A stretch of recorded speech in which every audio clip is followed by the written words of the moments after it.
Selamat petang sahabat KAJ dimanapun Anda berada dan Anda yang terkasih semua. Kembali kita berjumpa melalui podcast Keuskupan Agung Jakarta dan kita mengenal dengan podcast KAJ. Apa kabarnya Anda semua? Kali ini kita berjumpa pada hari Jumat 16 Mei 2025. Tentunya kami berada di lokasi Wisma Keuskupan Agung Jakarta. Dan bersama saya Susiana Suwadi yang akan mengawal Anda semua dan telah hadir bersama kita semua, yaitu Bapak Kardinal Ignatius Suharyo bersama dengan Mas Justinus Prastowo. Selamat petang Bapak Kardinal. Selamat sore Ibu. Selamat sore. Selamat sore Bu. Selamat sore Mas Pras. Selamat kembali ke tanah air Bapak Kardinal. Senang sekali sampai di rumah kembali. Ya, dengan suasana yang lebih hangat ya Bapak Kardinal. Baik, sahabat KAJ yang terkasih, kita tentu saja berjumpa pada hari ini. Kita akan ngobrol seputar topik yang sangat menarik tentunya yang telah kita tunggu-tunggu dengan sudah kembalinya Bapak Kardinal ke Jakarta, tepatnya ke Keuskupan Agung Jakarta. Dan kita akan mengupas sekitar juga terjadinya konklav 2025 dan juga tentang bagaimana membaca profil dari Bapak Suci Paus Leo ke-14. Yang mana juga akan bagaimana untuk menafsir gereja Katolik masa depan. Dan saat ini kita mulai saja untuk perbincangannya, di mana kita memang mengawali dari saat wafatnya Bapak Suci Paus Fransiskus, yang mana seluruh dunia juga turut berduka cita, di mana terjadi satu hari saat setelah kita merayakan kemenangan Kristus. Dan pada saat itu juga maka seluruh dunia tertuju kepada Vatikan. Dan pada saat itu juga, di mana setelah terjadi pemakaman Bapak Suci Paus Fransiskus, yaitu di tanggal 26 April, dan terjadi juga saat itu pula mengawal masa berkabung, yang kemudian masa itu disebut juga sebagai masa Novem Diales. Dan pada saat setelah itu, kemudian juga diakhiri di tanggal 4 Mei. Nah, kemudian satu hari sebelum berakhir masa berkabung tersebut, maka sudah dijadwalkan bahwa Bapak Kardinal pada tanggal 3 Mei sore berangkat menuju Roma untuk mengikuti sidang konklav, di mana pada saat itu sudah terjadi sidang pra-konklav yang diikuti oleh kardinal-kardinal dengan disebut sebagai sidang umum para kardinal. Dan Bapak Kardinal tiba di Roma tanggal 4 Mei pagi dan kemudian sudah banyak agenda yang harus dijalankan. Begitu juga besoknya tanggal 5 Mei sudah bergabung dengan para kardinal lainnya untuk mengikuti sidang umum pra-konklav tersebut.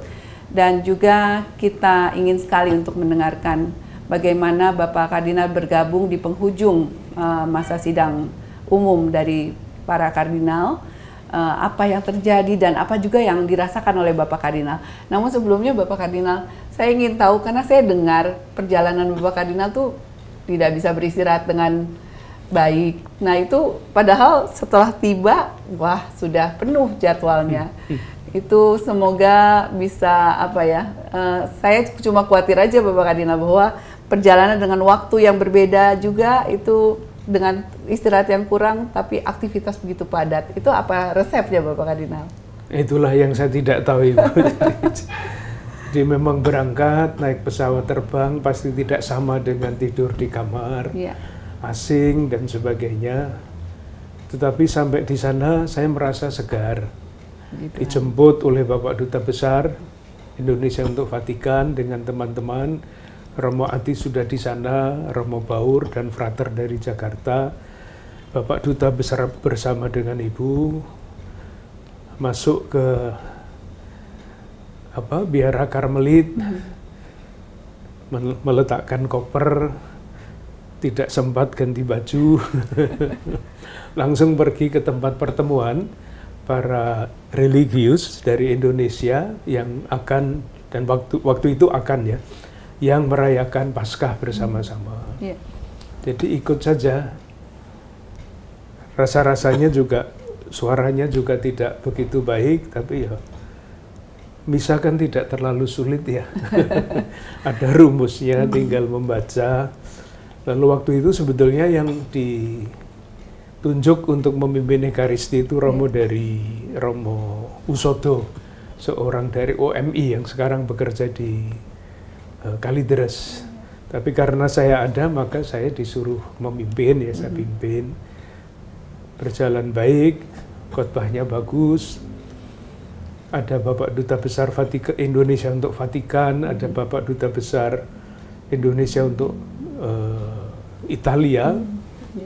Religiusnya banyak sekali.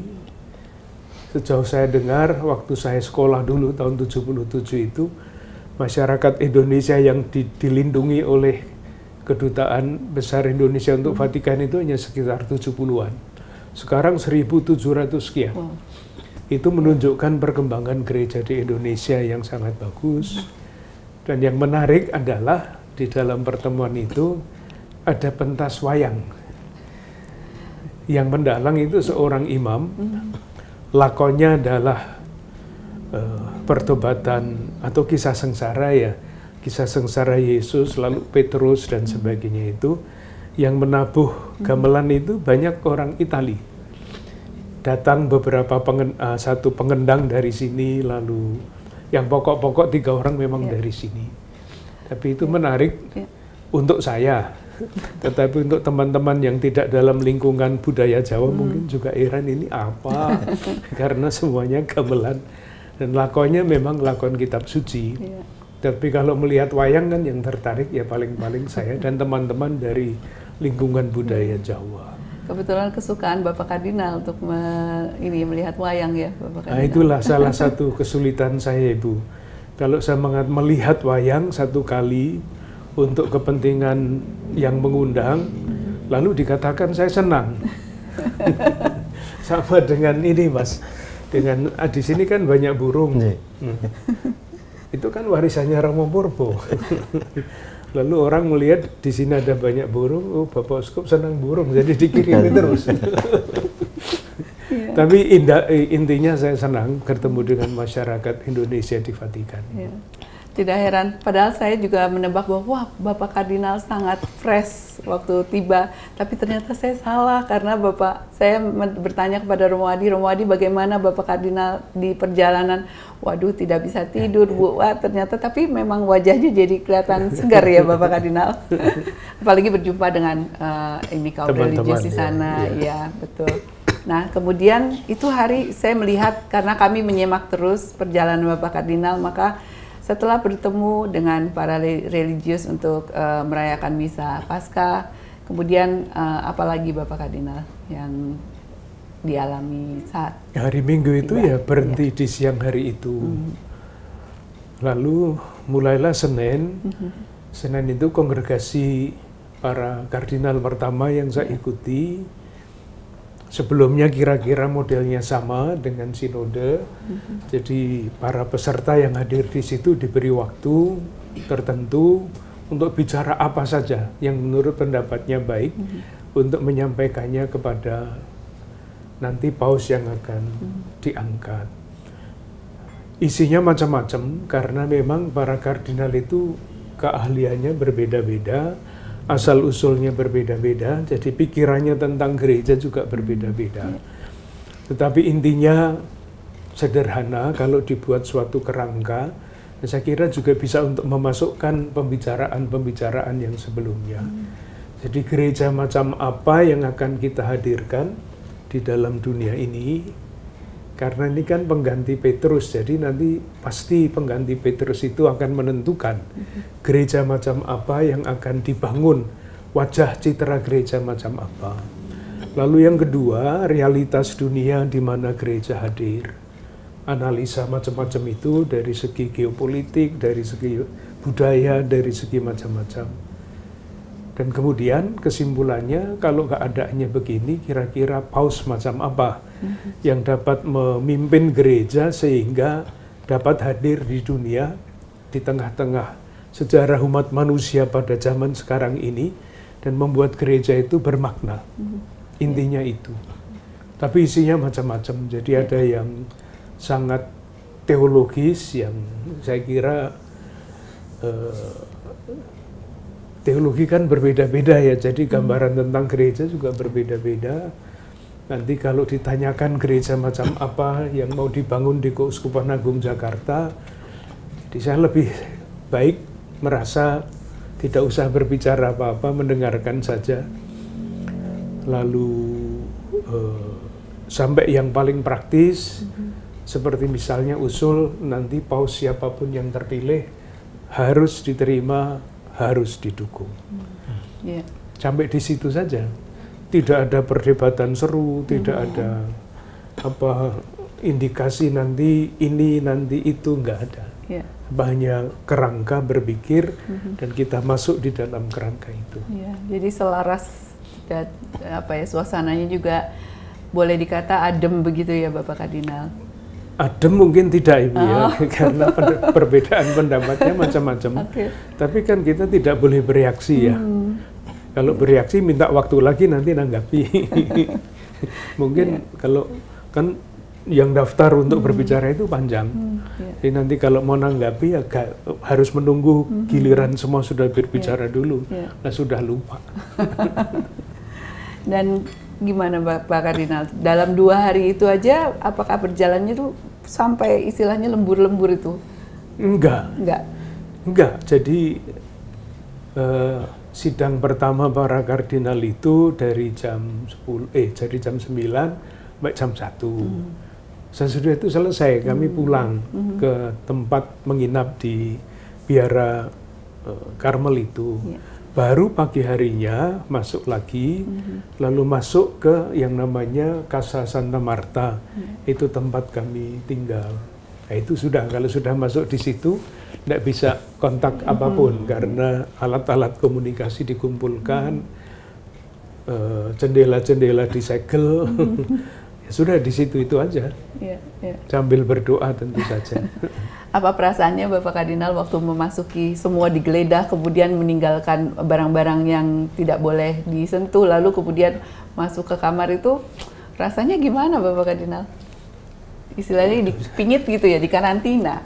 Karena saya sudah kurang lebih tahu apa yang akan terjadi, ya saya tenang-tenang saja Ibu ya. Hanya heran karena penggeledahan koper saya itu dua-duanya dibuka, yang besar yang kecil, dan itu lebih teliti daripada polisi di situ, lebih teliti daripada polisi bandara itu aja. Baterai saja ini untuk apa lah? Baterai kan untuk apa? Di mana-mana baterai kan untuk entah jam, entah apa, tapi ditanyakan macam-macam. Jadi saat masuk di Casa Santa Marta, kemudian juga langsung mengikuti istilahnya program di sana ya Bapak Kardinal.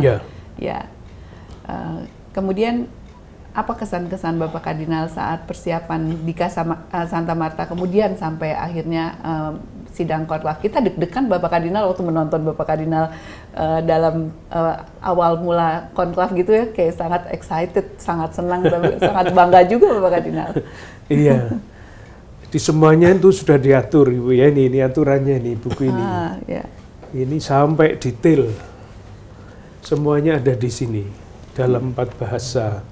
Lalu apa doa-doa yang harus diucapkan, ada bukunya sendiri ini. Jadi semuanya sudah diatur, tinggal menjalani itu saja. Kami dipimpin oleh seorang yang menunjukkan nanti ke sana, pakaiannya ini. Hari Rabu pagi itu ada misa pembukaan, doa misa untuk pemilihan paus. Terbuka untuk umum, siapapun bisa. Para duta besar negara-negara untuk Vatikan juga hadir. Bapak Trihas, duta besar Vatikan untuk Indonesia juga hadir. Sesudah itu pulang. Sesudah misa selesai, misanya biasanya singkat, tidak berpanjang-panjang, pulang menunggu acara sore. Nah, acara sore itu mulai dengan konklaf dalam arti yang sesungguhnya.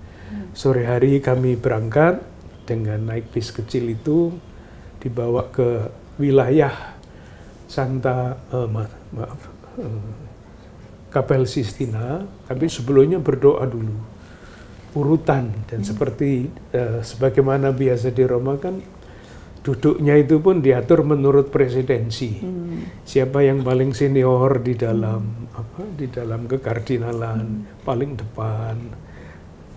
Saya dapat nomor 63. Itu artinya lumayan, itu tengah-tengah itu. Berdoa, ibadat sore, lalu diarak menuju Kapel Sistina sambil berdoa, dakur di situ.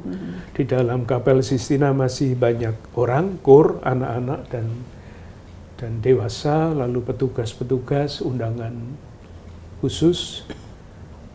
Mulailah konklav dalam arti yang sesungguhnya, tapi masih ada orang-orang lain. Baru sesudah upacara tertentu, pemimpin yang membawa kami masuk ke Kapel Sistina itu mengatakan extra omnes, artinya semuanya harus keluar selain para peserta konklav 133 kardinal itu.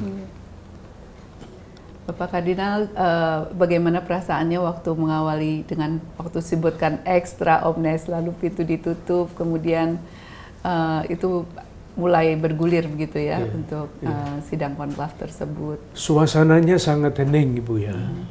Rupa-rupanya banyak sekali, atau katakanlah 70 sekian persen, itu kardinal yang baru ikut pertama kali konklav ini. Jadi masih, saya bayangkan loh ya, masih terbayang-bayang bahwa ini serius banget dan sebagainya, gerak-gerak diikuti, enggak. Ternyata tidak. Jadi yang menarik itu pertama kali ketika pintu itu ditutup, jeglek, sengaja dibunyikan itu, supaya semuanya mendengar bahwa sekarang ini kita sudah sungguh-sungguh dikurung. Bunyinya keras. Sesudah itu ya memang suasananya hening banget. Suasananya sangat rohani, sangat spiritual, suasana doa. Tidak ada lagi yang tusuk kasak tusuk, omong-omong, itu sudah tidak ada, semuanya diam. Luar biasa. Dan kemudian ya kita menonton dari sini itu loh Bapak Kardinal, satu persatu juga mengucapkan janji, itu sangat benar-benar kami tuh sangat juga ikutan apa ya, merasa khusyuk dan begitu sakral begitu. Betul. Dan sumpahnya itu berkali-kali, Bu. Jadi sumpah ketika masuk ke konklav, itu yang ada Injilnya, kita disuruh menumpangkan tangan di atas Injil itu. Ada Bapak Kardinal yang tidak menumpangkan tangan, lalu disuruh ulang menumpangkan tangan. Jadi karena ya mungkin gugup juga ya, lupa menumpangkan tangan, disuruh ulang menumpangkan tangan. Itu sumpah yang umum. Nanti ketika masuk membawa kartu pilihan, sumpah lagi. Jadi beberapa kali melakukan sumpah tersebut. Itu saya kira bagus dalam arti ini, bukan sekedar menjaga kerahasiaan, tetapi untuk mengarahkan para peserta konklav itu supaya tidak berpikir macam-macam. Maksud saya, ini semuanya sungguh hanya untuk kepentingan Tuhan dan untuk kepentingan gerejanya. Jadi harapannya dengan sumpah berkali-kali itu, rumusannya juga mengatakan begitu. Kita sekarang tidak berpikir tentang kepentingan siapapun, orang per orang, tetapi untuk kepentingan gereja, dan itu berarti untuk kepentingan Tuhan. Dan itu yang diarahkan. Dan rasa-rasanya semua merasakan itu dan menghayati itu. Luar biasa ya. Jadi kita juga ikut merasakan begitu hal tersebut. Dan ya kami yang mengikuti dari sini dengan menyimak langsung itu terus-menerus Bapak Kardinal. Jadi memang perhatian dari umat dan juga masyarakat umum itu sangat luar biasa. Sampai kalau pertama kali asap hitam yang keluar pun kita semua asap hitam gitu. Itulah ya, kami yang di dalam malah tidak tahu apa-apa itu. Tahunya ini belum berhasil. Lalu yang di belakang yang mengurusi asap itu mulai membuka mesin dan klek memasukkan kertas-kertas semua yang hasil dari pemilihan itu, diberi obat apa keluarlah hitam. Tapi saya enggak lihat itu asap hitam itu. Dan luar biasanya juga berlangsung dengan kelihatannya dengan lancar ya Bapak Kardinal, sampai maksudnya ada prediksi bahwa ini akan terjadi 3-4 hari gitu. Ternyata di hari kedua sudah menghasilkan sebuah itulah kabar gembira. Ibu, kalau saya boleh berbagi pengalaman iman ya. Jadi kalau membayangkan dari pembicaraan pra-konklav itu pendapatnya kan sangat berbeda-beda. Saya membayangkan nanti juga pasti pikirannya di dalam itu berbeda-beda. Ternyata tidak. Nah, itulah yang hampir semua kardinal, bukan hampir ya, semua kardinal yang berbicara dengan saya itu menyampaikan pengalaman iman yang sama. Betapa kuat karya daya Roh Kudus yang mempersatukan. Itu kesimpulannya seperti itu. Seandainya tidak, itu memang bisa 4, 5, 6 hari. Karena di dalam aturan konklav, itu salah satunya begini, satu putaran, artinya bukan satu putaran pemilihan ya, tetapi 7 kali putaran, kalau tidak berhasil, itu 1 hari kosong. Untuk berdoa, untuk berembuk, dan sebagainya. Kalau itu tidak, lalu diulang lagi 7 kali putaran. Kalau itu belum berhasil, lalu aturannya berubah. Bukan 2/3, tetapi diambil 2 orang calon yang paling atas, ya yang lain-lain tidak boleh lagi masuk di situ, hanya 2 itu. Itu artinya kan ada kemungkinan bahwa konklav ini akan memakan waktu yang agak lama kalau masing-masing peserta konklav itu mempunyai calon yang mati-matian mau dipertahankan. Itu lalu Roh Kudus daya kekuatannya yang mempersatukan ya kurang.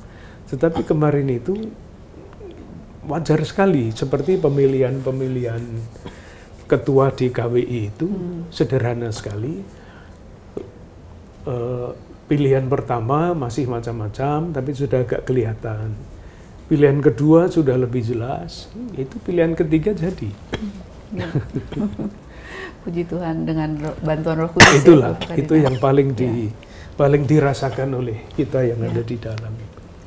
Saya lah yang sekurang-kurangnya. Ya, ditambah juga dengan suasana setelah asap putih itu keluar, wah gegap gempita, seluruh umat menyambut. Nah, itu saat asap putih dikeluarkan bagaimana? Pengumuman di dalam juga sudah ini, jadi Bapak Kardinal tahu kalau itu sudah nyalakan asap putih? Langsung Ibu, jadi pemilihannya pada putaran yang terakhir itu kan sudah jelas. Jadi sudah jelas mengerucut pada satu nama, dan namanya sekarang sudah jadi Paus, jadi boleh disampaikan ke kardinal itu. Tepuk tangan, sebelum selesai itu, sebelum selesai pemilihan tepuk tangan, masih dilanjutkan, akhirnya pemimpin sidang, Kardinal Parolin, bertanya, apakah Anda menerima pilihan ini? Dijawab, menerima. Apa nama yang akan Anda pakai? Dijawab Leo. Belum menyebut ke-14, tapi hanya Leo. Udah. Lalu upacara-upacara itu Paus tertunjuk itu ganti pakaian, pakaian merah diganti pakaian putih. Beliau datang, masuk, kami satu persatu antre lagi untuk memberikan ucapan selamat dan mungkin juga janji ketaatan, tapi tidak ada rumusnya, hanya salaman. Baru sesudah itu ada macam-macam hal, sehingga agak lama kan itu, dari asap putih mengepul itu sampai dengan munculnya Paus kan agak lama. Ya karena ada acara itu. Lalu kemudian semua kardinal yang hadir juga mendampingi di sisi kiri kanan itu ya Bapak Kardinal. kami sempat mencari Bapak Kardinal di mana. Saya sengaja tidak menampakkan diri, Bu. Karena seperti biasa kalau foto itu kan rebutan siapa yang di depan kan. Saya sudahlah di belakang saja. Iya. Tapi luar biasa dan puji Tuhan semua berjalan dengan lancar dan singkat ya Bapak Kardinal. Bagus ya. Ya. Nah, ada pesan atau ini yang mau disampaikan Bapak Kardinal dari rangkaian konklav ini hingga terpilih Bapak Paus, mungkin juga ke depannya bagaimana menjawab kebutuhan dari gereja masa kini. Ada beberapa hal yang disampaikan oleh Paus Leo ke-14 ini sesudah konklav selesai. Yang pertama, ketika beliau tampil di balkon itu, kan beliau berbicara tentang damai. Itu saya kira yang harus diolah, karena damai itu artinya bermacam-macam, dan memang yang paling jelas adalah damai ketika tidak ada perang. Itu satu. Tetapi kita sebagai umat gereja Katolik atau siapapun yang merasa sebagai umat gereja Katolik kan harus berpikir lebih jauh ya, apa artinya pax? Apakah sekedar tidak ada perang atau apa? Ya, salah satu yang sudah sering disampaikan di dalam ajaran sosial gereja, dulu ada pepatah bahasa Latin, si vis pacem para bellum. Nah, itu yang terjadi sekarang. Kalau ingin damai, siapkanlah perang. Itu zaman dulu. Nah sekarang rasa-rasanya kalau begitu terus kapan akan ada damai? Kapan perang akan selesai? Tidak ada. Karena selalu terus disiapkan perang itu dengan senjata, dengan segala macam. Dan perang itu akan diciptakan supaya senjatanya bisa dijual. Nah sekarang mestinya meskipun itu sangat susah, paradigmanya mesti diubah. Dalam ajaran sosial moral gereja, rumusannya menjadi si vis pacem para justitiam. Kalau Anda menginginkan damai, tegakkanlah keadilan. Nah ini pekerjaan yang bukan main dahsyatnya. Apakah akan tercapai apa tidak? Semua orang berpikir keadilan itu baik, tetapi ketika harus ikut menegakkan keadilan itu, tabrakannya dengan berbagai macam kepentingan, sehingga orang memilih yang tidak adil daripada yang adil. Menurut saya itu sangat penting. Belum lagi nanti kalau diperluas, tapi nanti terlalu lama saya berbicara Ibu ya. Pax. Kalau kita mengatakan damai bersamamu, shalom itu artinya apa? Itu ada teologi sendiri yang harus dijelaskan selama 1 semester. Lalu berikutnya yang juga bagus dari Paus, semuanya bagus ya Mas ya.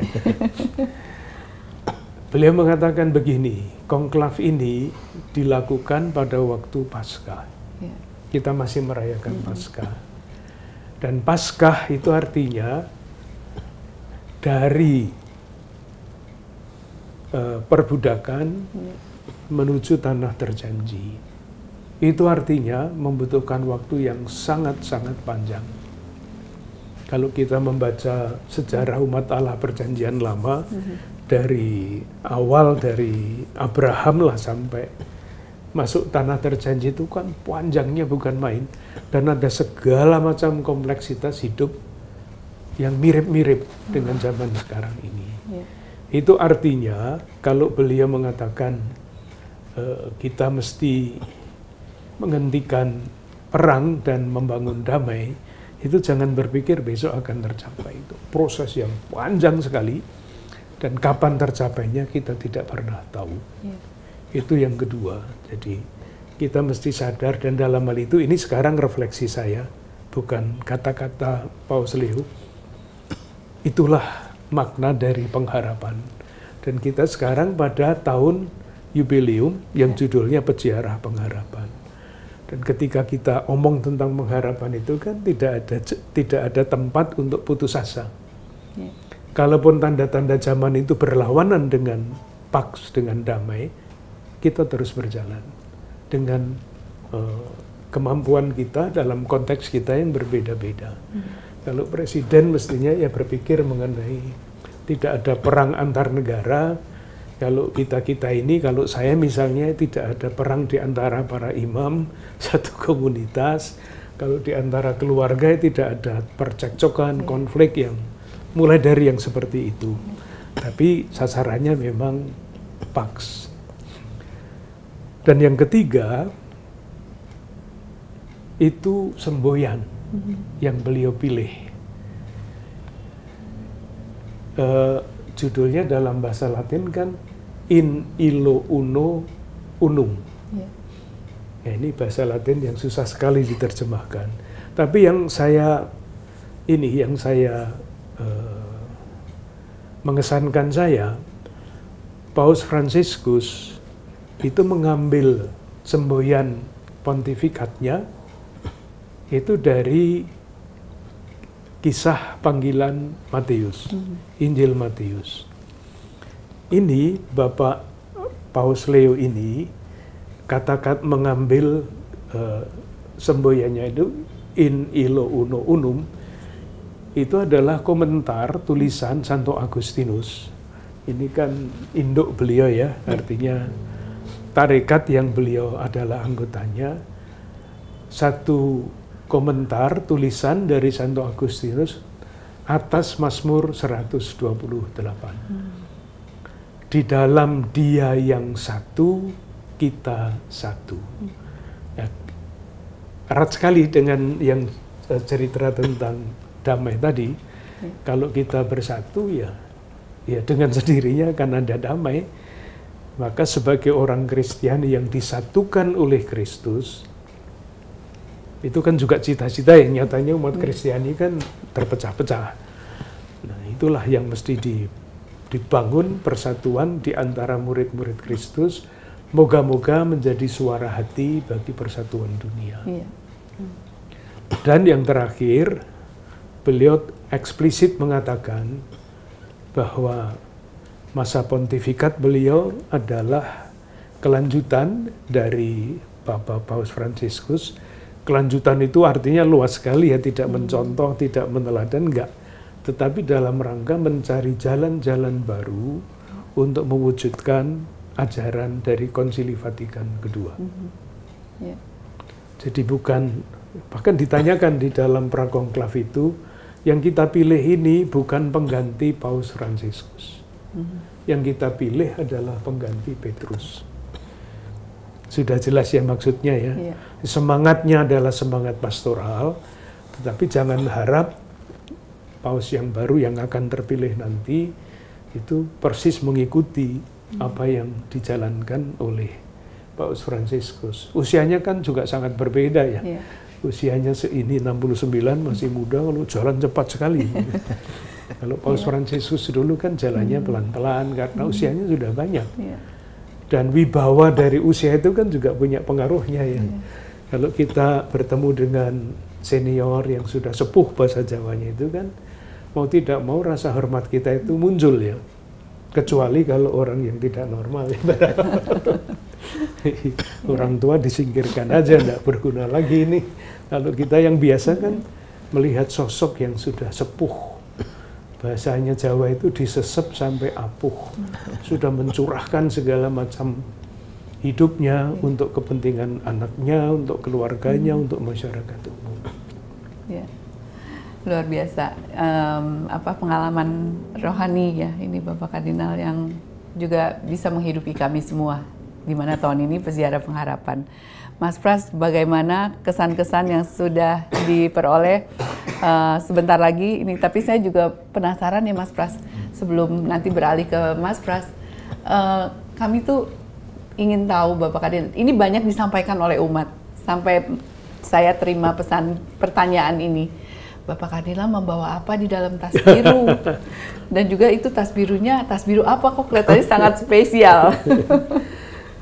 Itu tas dari perkumpulan Strada, Ibu. Saya punya tas seperti itu 3. Selalu saya bawa kemana-mana. Kalau pergi kan kecuali tas yang bisa dikunci itu kan praktis ya, untuk buku, untuk permen, untuk macam-macam yang kecil, untuk jam kalau harus dimasukkan ke situ. Tidak ada yang istimewa, itu tas Strada. Saya ketua anggota luar biasa dari Strada. Tas itu bagus, warnanya memang sangat bagus. Bagi saya pribadi ya, itu tas tulisannya 100 tahun Strada. Itu semboyan dari Strada adalah perkumpulan pendidikan yang ada di dalam naungan Keuskupan Agung Jakarta. Dan saya sangat bangga dengan perkumpulan ini karena sekolahnya itu 74, sebagian terbesar itu adalah saudara-saudara kita yang katakanlah kelas menengah ke bawah. Sebetulnya saya tidak suka menggunakan istilah kelas menengah ke bawah itu sudah sangat diskriminatif ya. Tapi intinya itu adalah siapapun bisa sekolah di situ. Tidak boleh ada anak yang tidak sekolah hanya karena tidak bisa membayar dan sebagainya. Jadi hanya itu saja. Praktis. Tapi memang warnanya bagus, biru bagus. Dan itu tas yang paling baru.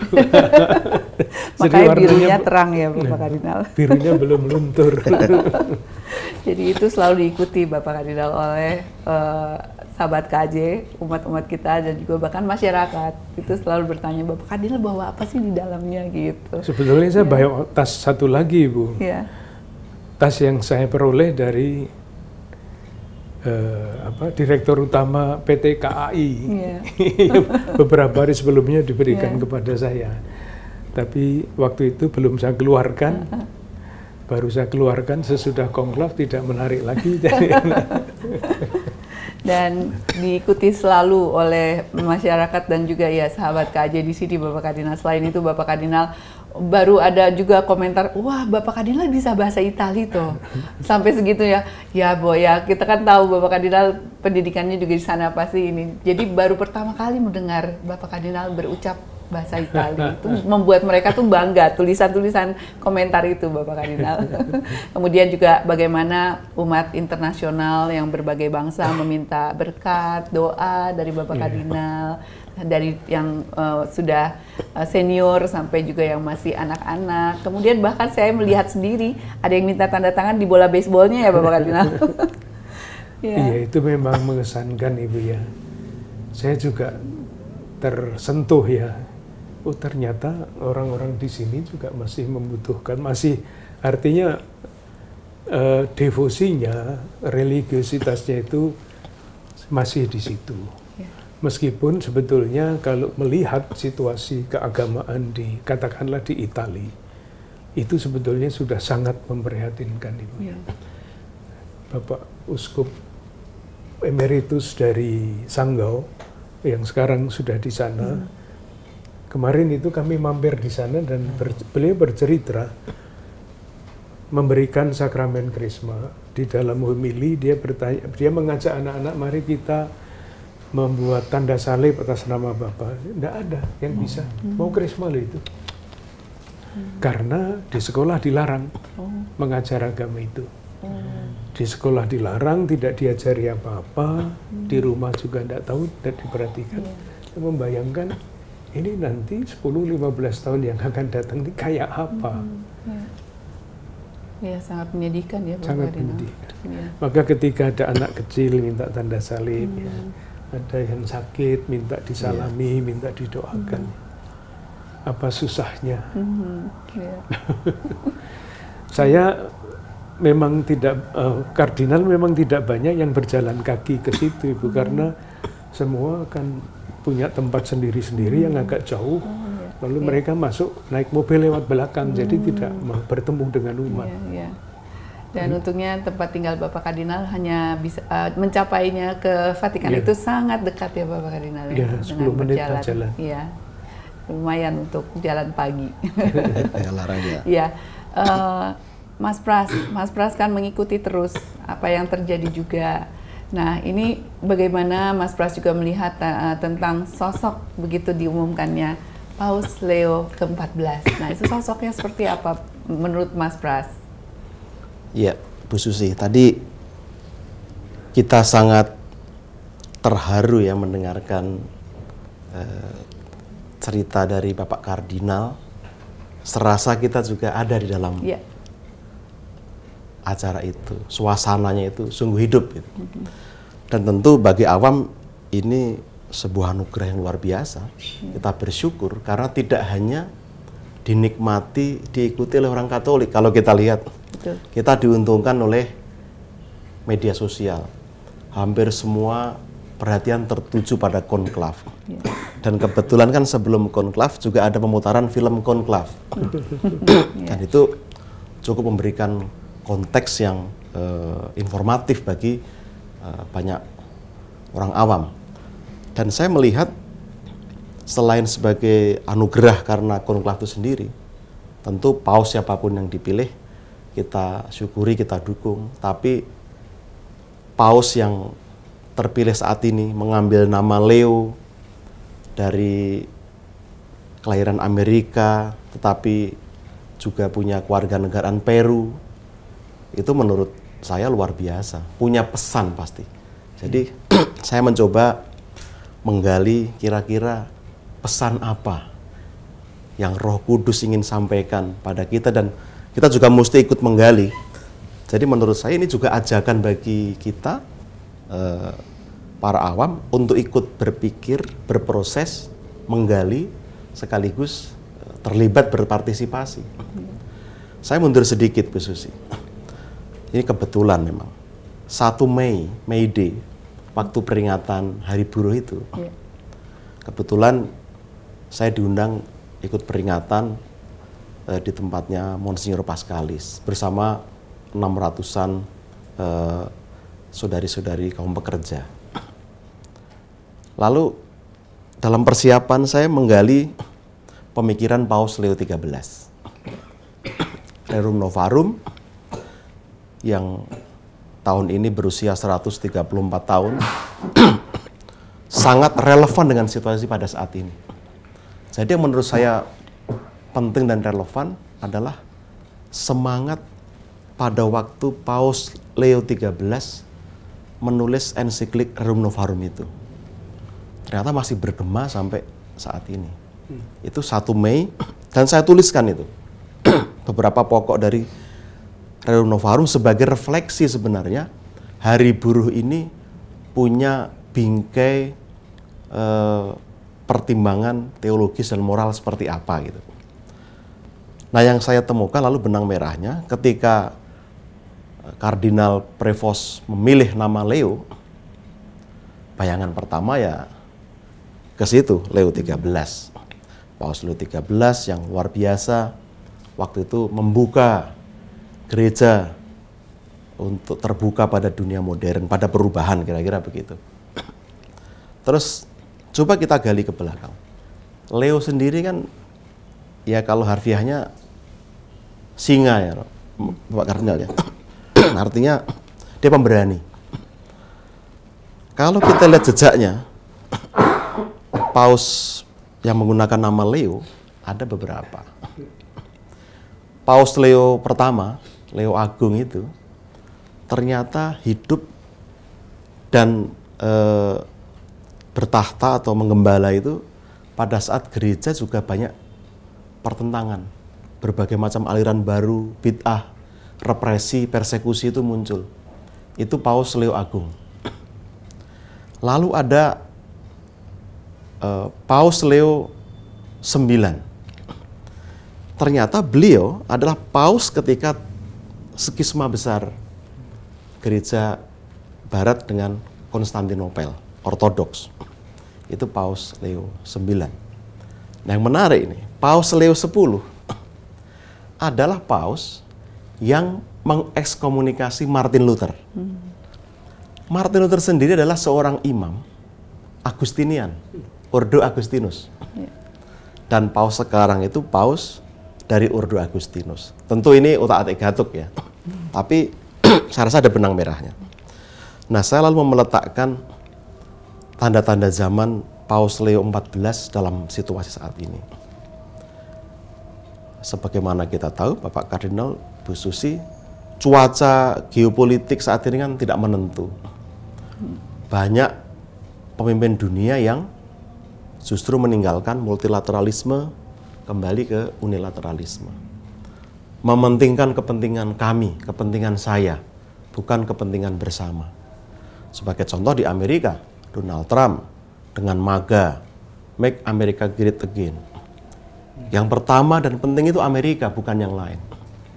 Anti pada imigran, anti pada mereka yang berbeda identitas dan sebagainya. Cenderung memusuhi. Menariknya, Kardinal Prevost atau Paus Leo XIV ini orang asli Amerika, kelahiran Chicago, yang memilih jadi imigran sebagai misionaris di Peru, lalu lama di Italia, dan bahkan menjadi warga negara Peru. Ini termasuk paus pertama yang punya 2 kewarganegaraan. Tentu ada pesan di sana. Ketika Amerika di bawah Donald Trump memilih mementingkan diri sendiri, ada orang Amerika yang lain yang membawa corak kepemimpinan yang berbeda, yang merangkul. Lalu analogi yang beliau gunakan untuk menjadi jembatan, membangun jembatan, itu menurut saya bermakna sangat kuat. Di tengah polarisasi yang sangat tajam, perang dagang antara Amerika dengan China, Rusia dengan Ukraina, gejolak di Timur Tengah, sekarang Pakistan dengan India, ajakan paus sangat kontekstual, relevan, karena membangun jembatan, bukan membangun tembok. Ini yang menurut saya, tadi Bapak Kardinal menyampaikan, hal yang tidak mudah, tapi harus diupayakan. Dan bagi saya mencoba mencari dengan agak cepat begitu ya. Kenapa kok Paus Leo ini yang terpilih? Tentu ini karya Roh Kudus. Tapi kalau dalam konteks ini, untuk menegosiasikan, untuk mendamaikan, untuk bicara dengan begitu banyak kelompok, Paus ini punya tadi, selain latar belakang Amerika, native Amerika yang juga keturunan dari Eropa, tapi beliau dengan penguasaan bahasa asing yang cukup banyak, itu amat membantu diplomasi. Itu yang dibutuhkan saat ini adalah diplomasi. Sebelumnya, saya membaca di satu artikel di majalah First Things. First Things memprediksikan paus ke depan itu harus orang yang paham diplomasi. Tapi First Things mengatakan itu bukan Kardinal Parolin. Karena mereka agak kontra dengan Kardinal Parolin yang dianggap keliru kebijakan terhadap China. Dan ternyata Paus Leo XIV ini punya background diplomasi, satu berasal dari negara adidaya, berkarya di negara berkembang, lalu menguasai banyak bahasa, dan latar belakangnya juga beragam. Sarjana matematika, master teologi, doktornya hukum kanonik. Macam-macam. Beliau itu seolah jadi muara begitu banyak hal yang begitu kaya ternyata. Tapi ya jujur, saya juga baru mendengar nama beliau kemarin ketika menjadi paus, meskipun pernah mendengar, tapi mendengar saja, tidak pernah melihat kiprah beliau. Dan rasanya juga ada pesan lagi-lagi Bu Susi terkait dengan pilihan-pilihan. Tapi saya sendiri, ya biar itu menjadi misteri, tugas kita menafsirkan supaya apa yang luhur, apa yang baik itu secara operasional itu bisa menyemangati kita dalam pekerjaan sehari-hari. Iya. Baik. Sebelumnya disilahkan untuk minum Bapak Kardinal. Mas Pras untuk ini. Saya nanti saja. Baik. Kita lanjut lagi. Jadi tadi memang walaupun tak terduga gitu ya, seorang Paus Leo XIV ini namun ternyata punya beberapa misi yang memang harus dilakukan dan kita semuanya juga ikut andil di dalamnya. Nah, kira-kira apa kedepannya yang untuk menjadi terkait dengan gereja di Keuskupan Agung Jakarta ini, harapannya supaya bisa juga memenuhi kebutuhan-kebutuhan gereja kita, apalagi terkait dengan arah dasar Keuskupan Agung Jakarta ya Bapak Kardinal. Nah itu bagaimana dari sisi itu dari Bapak Kardinal dan Mas Pras? Ya.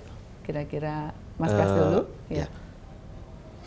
bagi saya pribadi, dan saya rasa ini perasaan banyak orang, pemilihan nama Leo pasti sangat punya maksud, dan cukup pasti itu mengacu pada Leo 13 yang sangat terkenal dan fenomenal dengan meletakkan ajaran sosial gereja. Paus yang saya lihat dalam sejarahnya, Paus Leo ini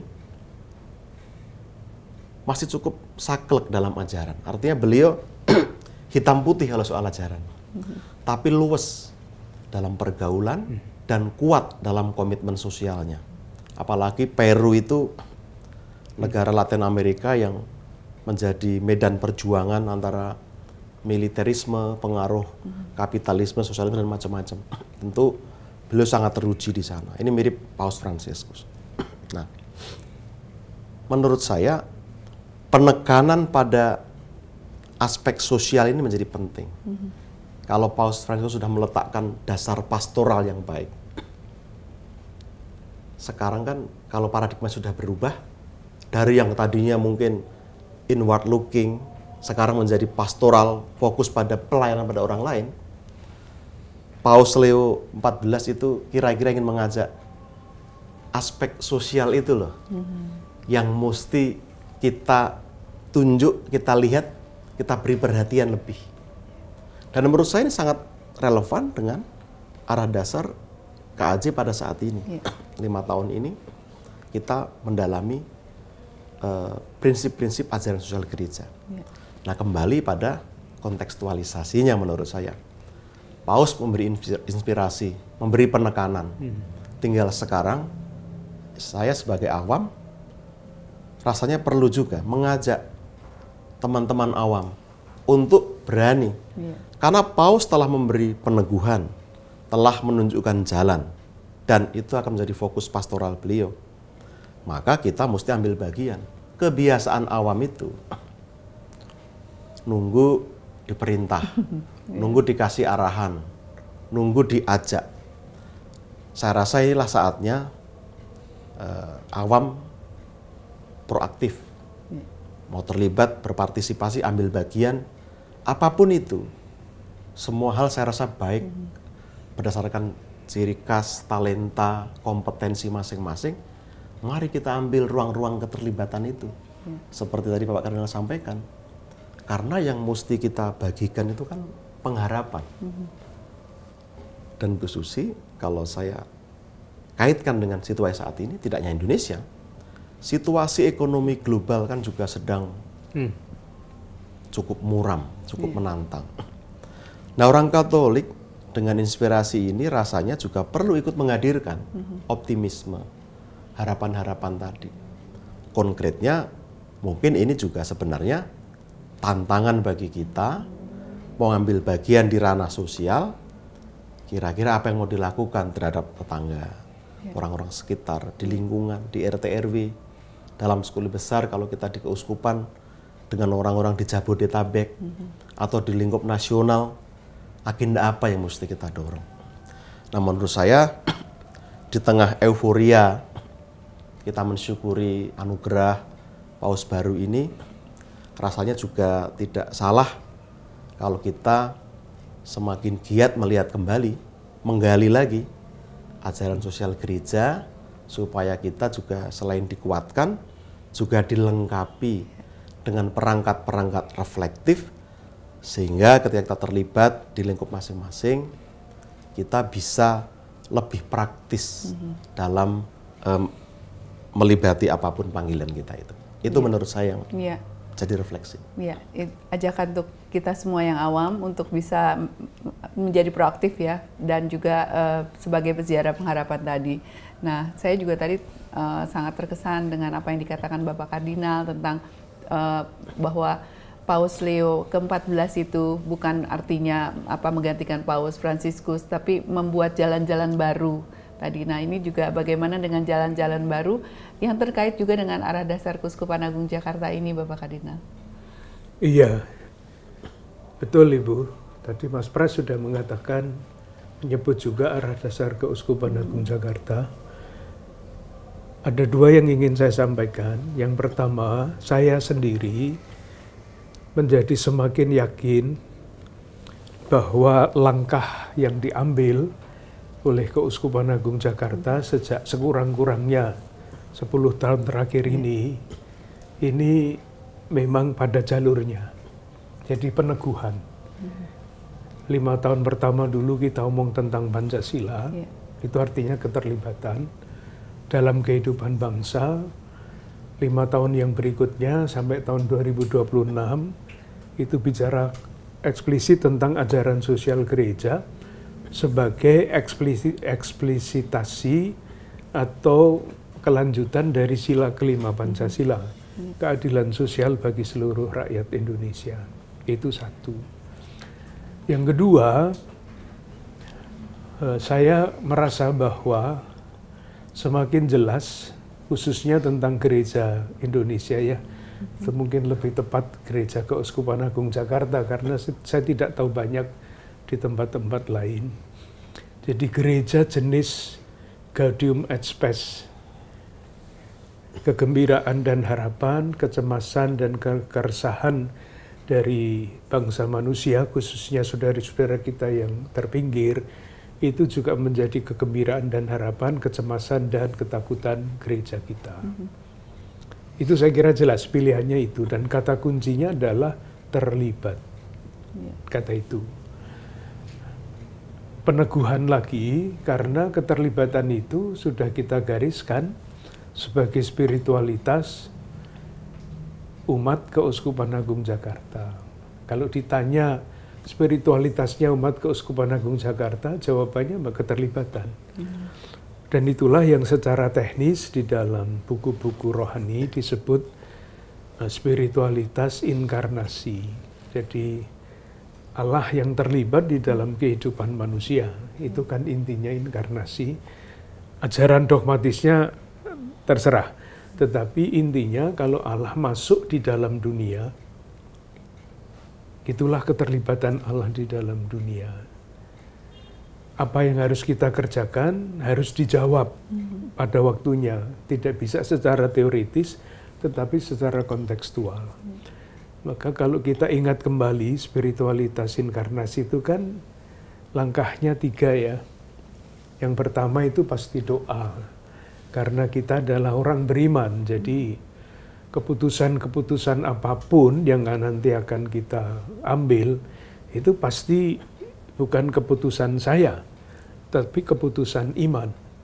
Itu sesuai dengan apa yang kita baca di dalam kitab suci. Jadi misalnya ketika ada konsili Yerusalem itu kan ketika ada keputusan, rumusannya adalah keputusan Roh Kudus dan keputusan kami.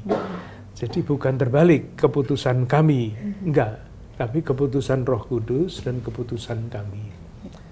Itu satu yang namanya, kalau mau memakai istilah teknis yaitu kontemplasi. Tapi kalau mau dirumuskan dengan cara yang biasa adalah, yang selalu saya ceritakan, doa mohon kecemasan. Jadi tidak merasa nyaman, sudah saya begini saja sudah bagus. Tapi justru mohon kecemasan, Tuhan tunjukkan kepada kami, kepada saya, apa yang harus saya kerjakan di dalam situasi seperti ini. Kalau orang yang berada di dalam zona nyaman itu, sudahlah begini enak, pensiunnya juga sudah cukup untuk hidup. Nggak usah pikir yang lain itu urusannya departemen sosial dan sebagainya. Kan nggak begitu.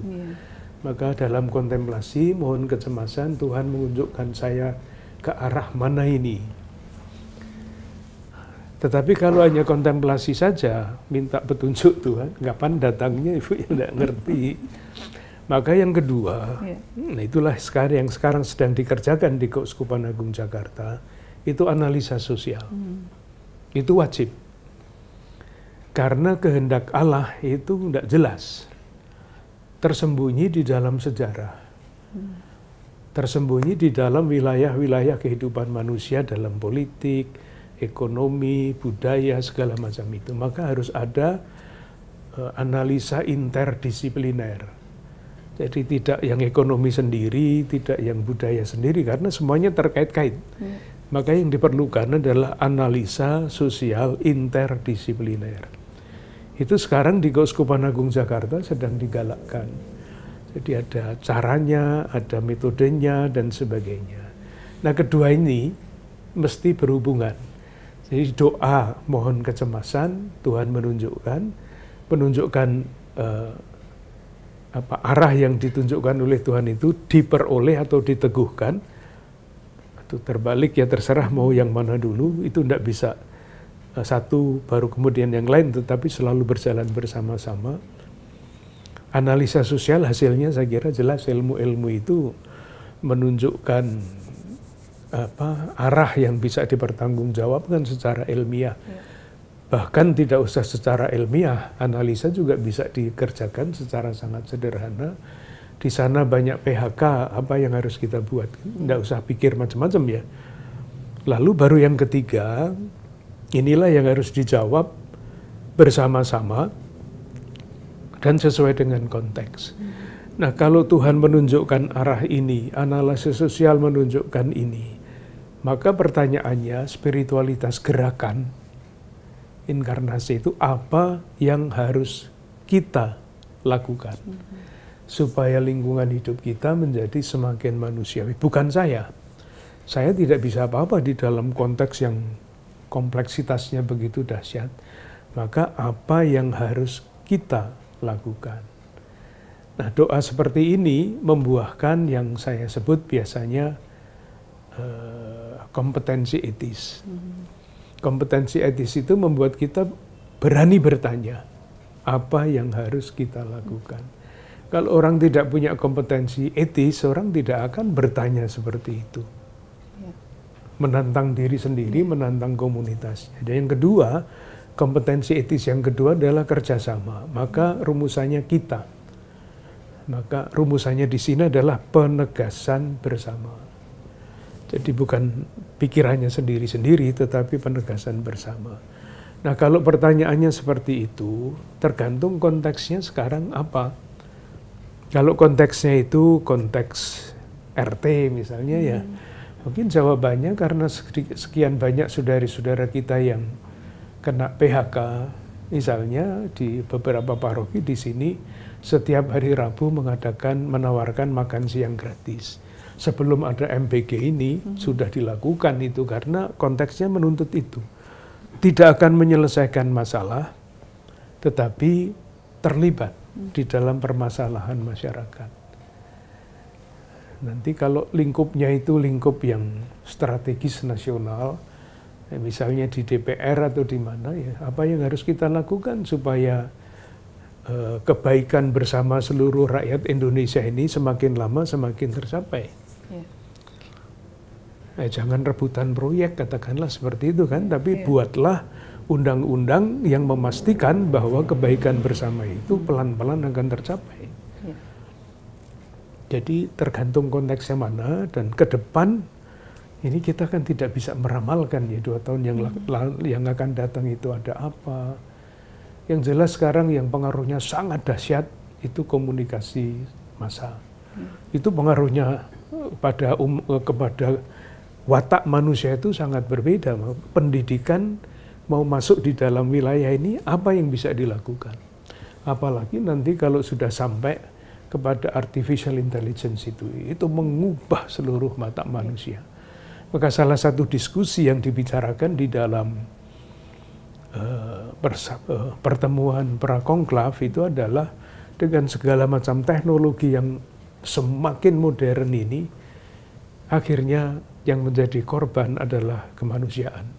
Martabatnya direndahkan, tidak dihormati lagi. Itulah salah satu tantangan yang rerum novarum itu kan artinya hal-hal yang baru. Dulu hal-hal yang baru adalah revolusi industri. Sekarang apa ini yang baru ini ke depan? Kita tidak pernah tahu apa yang di depan kita itu. Tantangannya sungguh amat sangat mengerikan, luas dan mengerikan. Ya. Baik, terima kasih banyak Bapak Kardinal atas peneguhan-peneguhan yang juga menyadarkan kita semua dan mengajak kita semua untuk terlibat tadi. Saya ingat kata terlibat karena di sini kita tidak boleh tinggal diam. Kemudian juga sebagai awam juga tadi Mas Pras juga mengingatkan kita semua bagaimana kita harus proaktif tadi, ya sama berarti terlibat proaktif. Dan semua seperti apa kata Bapak Kardinal dalam arah dasar Keuskupan Agung Jakarta, transformatif gitu, begitu ya Bapak Kardinal. Yeah. Diharapkan kita semua bisa menjadi ya umat yang transformatif untuk kebaikan bersama. Ya, sebelum kita tutup perjumpaan kita di podcast KAJ ini, mungkin ada sedikit pesan bagi kami semua Bapak Kardinal dan juga nanti Mas Pras selaku awam juga bisa memberikan pesan penutup di akhir perjumpaan. Pesan penutupnya seperti kalimat di dalam arah dasar Keuskupan Agung Jakarta yang dikutip dari 1 Korintus bab 15 ayat 58. Isinya saya tidak hafal persis, tapi isinya kira-kira begini. Saudara-saudaraku yang terkasih, berdirilah teguh, jangan goyah. Giatlah selalu di dalam pekerjaan Tuhan, karena di dalam Tuhan jerih payahmu tidak sia-sia. Ini ekspresi harapan Ibu ya. Jadi seperti apapun keadaannya kita tidak putus asa, tapi berharap karena sekecil apapun tidak akan sia-sia. Baik, terima kasih itu pesan yang benar-benar meneguhkan kami semua, menguatkan dan untuk tidak putus asa. Terus seperti Bapak Kardinal tadi pesan, panjang ini sifatnya untuk kita selalu harus melaksanakan apa yang menjadi tugas kita. Silakan Mas Pras untuk pesan penutup. Baik, saya rasa salah satu ajakan penting Paus Leo XIV selain membangun jembatan adalah tadi menangkap dimensi-dimensi kebaruan zaman ini. Itu juga artinya adalah ajakan undangan untuk kita semua agar makin mampu membaca tanda-tanda zaman, situasi. Kalau dulu zaman revolusi industri lawan dari manusia adalah penindasan oleh mesin, oleh kapitalisme. Sekarang ini kita juga punya resiko ditindas oleh ciptaan kita sendiri yang bernama teknologi. Nah, kita diajak untuk merawat martabat manusia, bagaimana kita dalam karya-karya kita mempertimbangkan dimensi etis yang harus menjadi pondasi dari semua tindakan manusia. Dan rasanya di sini adalah tugas dan undangan bagi kaum awam dalam bidang karya masing-masing untuk selalu meletakkan aspek etika, dimensi etis tadi sebagai norma yang akan mendasari, sehingga kalau kata Paus Leo XIII dulu, semua itu terarah kepada kebaikan bersama. Ya, rasanya itu, Bu Susi, Bapak Kardinal, mudah-mudahan dengan peneguhan Paus Leo XIV, kita juga menikmati euforia itu dalam aura yang positif. Baik. Terima kasih. Terima kasih Bapak Kardinal, terima kasih Mas Pras, dan sahabat KAJ, kita dalam perjumpaan podcast KAJ edisi Jumat 16 Mei 2025 ini, kami harus akhiri dan pamit undur. Saya Alexandra Susiana Suwadi, pamit undur bersama juga dengan Bapak Kardinal dan Mas Pras. Tuhan memberkati. Amin.